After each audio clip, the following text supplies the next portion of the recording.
नमस्कार, आप जुड़ चुके हैं तंदुरुस्ताय नमः के साथ। इन दिनों जैसा कि मौसम चेंज होने की वजह से वायरल इन्फेक्शन काफी हो रहा है। इतना ही नहीं, बुखार ठीक होने के बाद सूखी खांसी के पेशेंट भी ज्यादा देखने को मिल रहे हैं। ऐसे में वायरल इन्फेक्शन से जुड़े बहुत से सवालों के जवाब के लिए आज हमारे साथ मौजूद है जालंधर के डॉक्टर पारस पुल्लर। बहुत बहुत स्वागत है डॉक्टर साहब आपका हमारे हेल्थ शो तंदुरुस्ताय नमः में। नमस्कार कपिला जी। बेसिकली आज हम ये सारा कुछ बताना चाहते हैं कि हमें क्या क्या चीज़ें हम ऐसे कर सकते हैं जिससे कि हम इस इन्फेक्शन से, मेजॉरिटी जिसमें वायरल है, कुछ बैक्टीरियल हैं, उनसे बच सकें। ठीक है। दूसरा, इसमें क्या कर सकते हैं कि ये लंबा ना खींचे और अपने आस पड़ोस में बाकी लोगों को ना करें। ठीक है। ऐसे वायरल इन्फेक्शंस में मैं ये बताना चाहता हूँ कि हम इसको 3-4 कैटेगरीज में डिवाइड कर सकते हैं। मैं बच्चों का डॉक्टर हूँ, इसलिए जो 6 महीने से छोटे बच्चे होते हैं उनमें वायरल इन्फेक्शंस प्रिवेंट करने के लिए सबसे इफ़ेक्टिव तरीका होता है कि हम मदर फीड या माँ का दूध कंटिन्यू रखें, और अगर मम्मी को कोई इन्फेक्शन है वो मास्क लगा के रखें। आस पड़ोस वाले या बच्चे के पापा, दादा, दादी, कोई छोटा बड़ा बच्चा बच्चे को आके, ठीक है, लाड प्यार ना करे, बच्चे को अपने मुंह के पास ना लेके आए, ताकि वो इन्फेक्शन उस बड़े बच्चे से, ठीक है, उस छोटे 6 महीने के बच्चे में इन्फेक्शन ना पहुंचे, क्योंकि अगर उसको मिल गया तो वो कम से कम 2 से 3 हफ्ते चलेगा। दूसरी कैटेगरी है 6 महीने से 3 साल के बच्चे। ऐसे बच्चों में ज़्यादातर वो घूमते फिरते हैं, आसपास हर चीज़ मुंह में डालते हैं, उनके लिए फ्रूटी, कोल्ड ड्रिंक, चिप्स आने शुरू हो जाते हैं।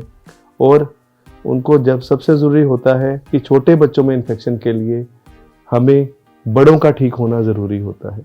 अगर किसी छोटे बच्चे को इन्फेक्शन हो गया है, वो हल्का है, ठीक है, उसी टाइम पे अगर उसकी खुराक हम अच्छी करें, उसके लिए हम ये जैसे कुछ चीज़ें आती हैं, जैसे चॉकलेट्स ले आए, आइसक्रीम ले आए, ये चीज़ें ना ला के दें, ठीक है, और घर की ही अच्छी खुराक दें, तो वो इन्फेक्शन ज़्यादातर अपने आप ही 2 से 3 दिनों में ठीक हो जाता है, हल्के से खांसी जुकाम के साथ। पर जब हम बाहर की चीज़ लेके आते हैं, जो बड़ा जिसको खांसी जुकाम है, छोटे बच्चों में नॉर्मली इन्फेक्शन अपने आप नहीं होता, किसी बड़े से, किसी दूसरे बड़े बच्चे से, या कुछ गंदी चीज़ जैसे ज़मीन से उसने उठा के कोई कंघी या कोई फ़ोन मुंह में डाल लिया, ये कारण होता है।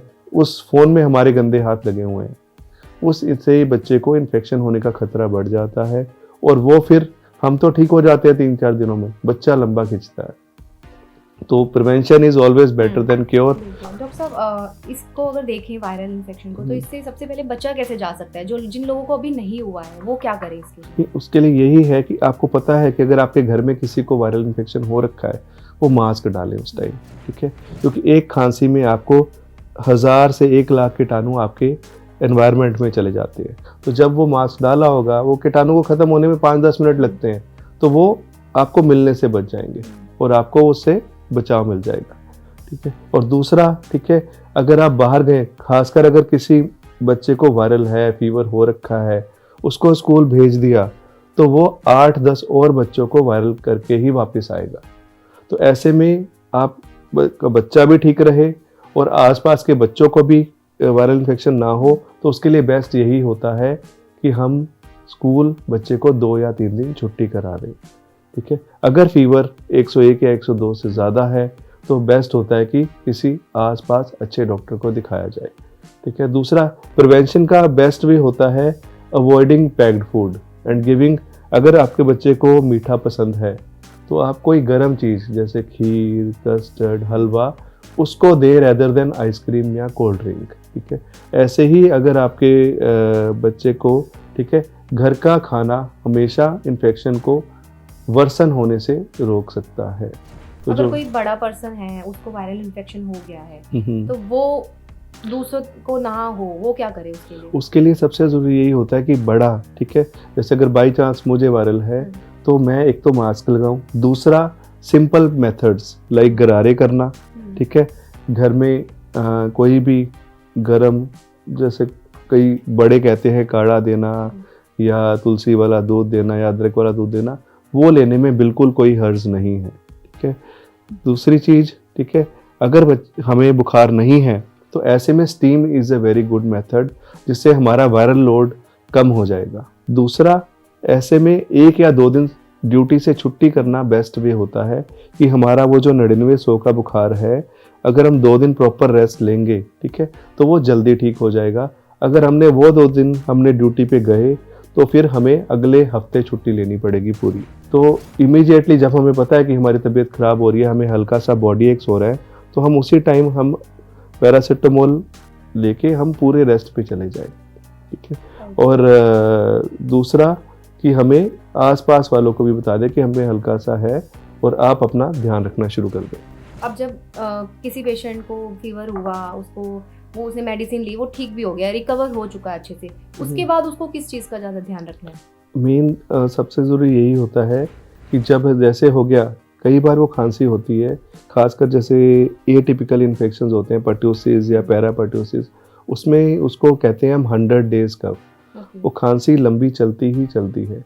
वो बहुत ज़्यादा डाइट में, वो बहुत ज़्यादा नींद में, वो हमारे नॉर्मल रूटीन में इंटरफेयर ना करे, इसके लिए वही सिंपल मेजर जैसे मैंने पहले बताया है कि गरारे करना, ठीक है, अपनी डाइट का ध्यान रखना, खासकर जो बाइक पे ट्रैवल करते हैं, ठीक है, वो, ठीक है, पूरा हेलमेट नहीं डालते।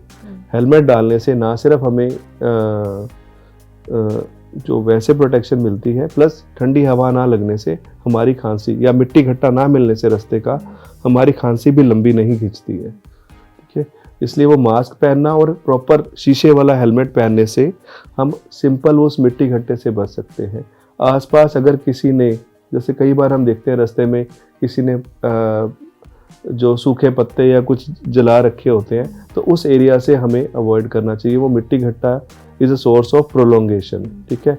कोल्ड ड्रिंक्स, ठीक है, ये जो सारे जो स्वीटेंड ड्रिंक्स हैं, जो आइसक्रीम्स हैं, these are one of the few factors which aggravate और प्रोलोंग द कफ। फीवर तो चला गया, हमने मेडिसिन ली डॉक्टर से, वो ठीक भी हो गया, लेकिन जो सूखी खांसी है वो देखा जा रहा है कि आजकल फीवर के बाद वो रह जाती है, तो उसके क्या रीजंस होते हैं? दिल्ली में, जलंधर में, इनफैक्ट कई एरियाज पे इन्फ्लुएंजा टाइप इलनेस भी बहुत हो रही है। उसमें भी यही होता है कि जो ये खांसी होती है that is persisting for few weeks.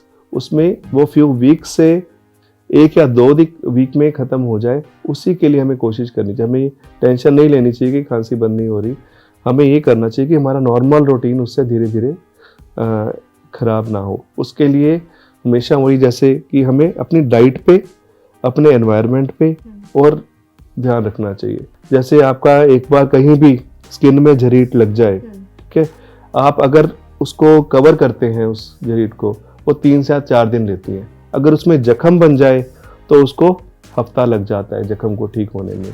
अगर बहुत बड़ा जख्म पस वाला बन जाए तो उसको कई हफ्ते लगते हैं। बस वही वाला हिसाब है, जितना हम शुरू में अपने ख्याल रख लेंगे पहले 2 या 3 दिन, उतना हमारी खांसी जल्दी सेटल होगी।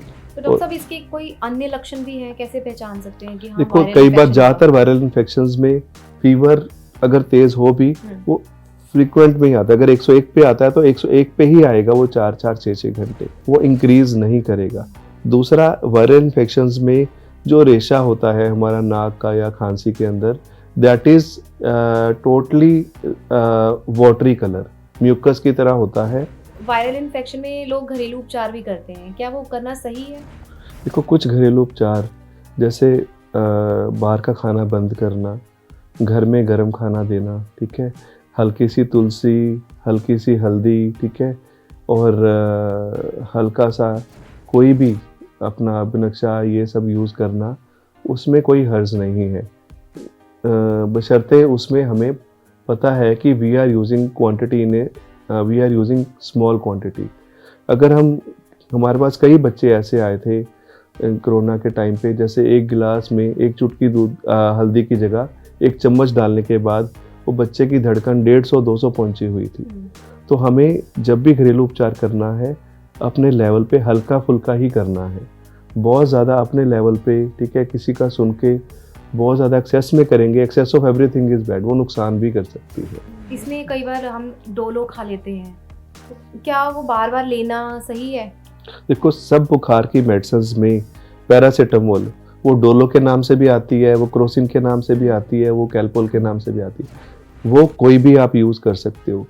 Dolo is safest among all the fever medications, तो वो यूज़ करने में एक आधी बार कोई हर्ज नहीं है। पर अगर आपको कई बार कुछ इन्फेक्शंस होते हैं, जैसे आजकल हेपेटाइटिस भी फैला हुआ है, या कई बार ये इन्फ्लुएंजा वैक्सीन्स लिवर में भी सोच करता है कि वो जो इन्फेक्शन लिवर में पहुंचा हुआ है, डोलो और पैरासीटामोल अफेक्ट द लिवर, तो वो जब लिवर में असर करती है तो बच्चा और सीरियस होके आता है। ठीक, उसमें हमें सिर्फ यही है कि अगर हमें लो डोज में या कम डोज में पैरासीटामोल हम ले रहे हैं तो कोई हर्ज नहीं है।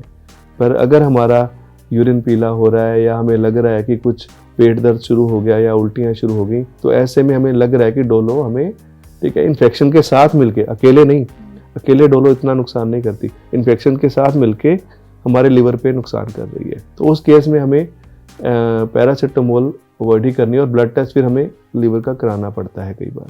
डॉक्टर साहब, जैसे कि कोई अस्थमा पेशेंट है, उसको वायरल इन्फेक्शन हुआ, साथ में उसको खांसी भी है, तो उसको क्या ज़्यादा असर पड़ेगा बिल्कुल, आपने बहुत अच्छा क्वेश्चन पूछा, ये मैं बताना आपको भूल गया था। सबसे ज़रूरी यही है कि जो इन्फेक्शंस होते हैं ना, दो चीज़ें होती हैं। अस्थमा क्या होता है? Hereditary plus environment. जितनी बार हमें हेरिडिटरी में, ठीक है, अस्थमा मिल चुका है, अस्थमा की दो और बहनें होती हैं, एलर्जिक राइनाइटिस और स्किन एलर्जी, ठीक है। ये तीनों बहनें जब भी होती हैं, ठीक है, तो कभी भी बाहर एनवायरनमेंट हमें कोई इन्फेक्शन मिले, ठंडी हवा में घूमें, मिट्टी घट्टा आ जाए, ठीक है, हम कईयों को ठंडी चीज़ें खाने के बाद, ठीक है, एलर्जी एग्रीवेट हो जाती है। एलर्जी क्या करती है? हमारे जो म्यूकोजा है, जो मुंह का म्यूकोजा है, जो स्किन का म्यूकोजा है, जो नाक का म्यूकोजा है, उसको छील देती है, ठीक है। एक नॉर्मल हमारे स्किन में कभी भी इन्फेक्शन नहीं होता है, पर जब हमें चरीट लगी हो, अगर हम मिट्टी में खेलेंगे, उसके बाद उसमें पस पड़ने का चांस बहुत बढ़ जाता है। इसीलिए जो अस्थमा वाला या एलर्जी वाला या एलर्जिक राइनाइटिस या स्किन एलर्जी वाला जो पेशेंट है, ठीक है, उसमें जब भी आसपास कोई वायरल वाला पेशेंट आएगा, उसमें इन्फेक्शन ज़्यादा सीवियर होने का चांस होता है। डॉक्टर साहब, हमारे दर्शकों के लिए क्या कपिला जी, मैं दर्शकों को यही कहना चाहता हूँ कि कोई भी फीवर हो, हल्का सा हो, उसमें सबसे पहला स्टेप है कि टेंशन नहीं लेना है, ठीक है, क्योंकि मेजॉरिटी में, ठीक है, ये अपने आप 95 to 99% अपने आप ही ठीक हो जाते हैं। प्रॉपर आपने अपना केयर करनी है, अपना रेस्ट लेना है, ठीक है, और उसके बाद, ठीक है, आसपास वालों को भी बचाना है, क्योंकि अगर आपके हो गया है, फैमिली मेम्बर्स को ना मिले, ये आपकी सबसे पहली प्रायोरिटी होनी चाहिए, क्योंकि अगर वो मिल गया तो एक की जगह पांचों के पांचों बेड पे लेटे होंगे, ठीक है। दूसरा, रेस्ट करना ज़रूरी है, ठीक है। तीसरा, जो पैक्ड फूड है, that should be avoided totally, because that is not the starting factor but that is the aggravating factor. उससे इन्फेक्शन तो नहीं मिलेगा, ठीक है, अगर हमने चिप्स खा लिए या कुछ भी फ्रूटी ले ली, ठीक है, तो उससे इन्फेक्शन तो नहीं मिलेगा, पर वो काम बढ़ाने का काम करेगा, ठीक है। वो बढ़ना ना बढ़े, इसलिए घर में, ठीक है, गर्म चीज़ें जितनी मर्जी खाइए, अपना गरारे करिए, ठीक है, स्टीम लीजिए, ठीक है, और प्रॉपर नींद लीजिए। This is the best way to prevent the viral infection to increase, क्योंकि वायरल में जो हल्का सा इन्फेक्शन है वो ग्रीन या येलो रेशे में ना कन्वर्ट हो जाए, ठीक है, वो एंटीबायोटिक की ज़रूरत ना पड़ जाए, उसके लिए रेस्ट इज़ बेस्ट। डॉक्टर साहब, हमसे बात करने के लिए आपका बहुत बहुत शुक्रिया। थैंक यू जी, थैंक यू वेरी मच। तो ये थे हमारे साथ जालंधर के डॉक्टर पारस खुल्लर, जिन्होंने हमें वायरल इन्फेक्शन के रिगार्डिंग बहुत सारी जानकारी। इस तरह की और भी वीडियोस के लिए आप जुड़े रहिए तंदुरुस्ताए नम्हा के साथ। नमस्कार।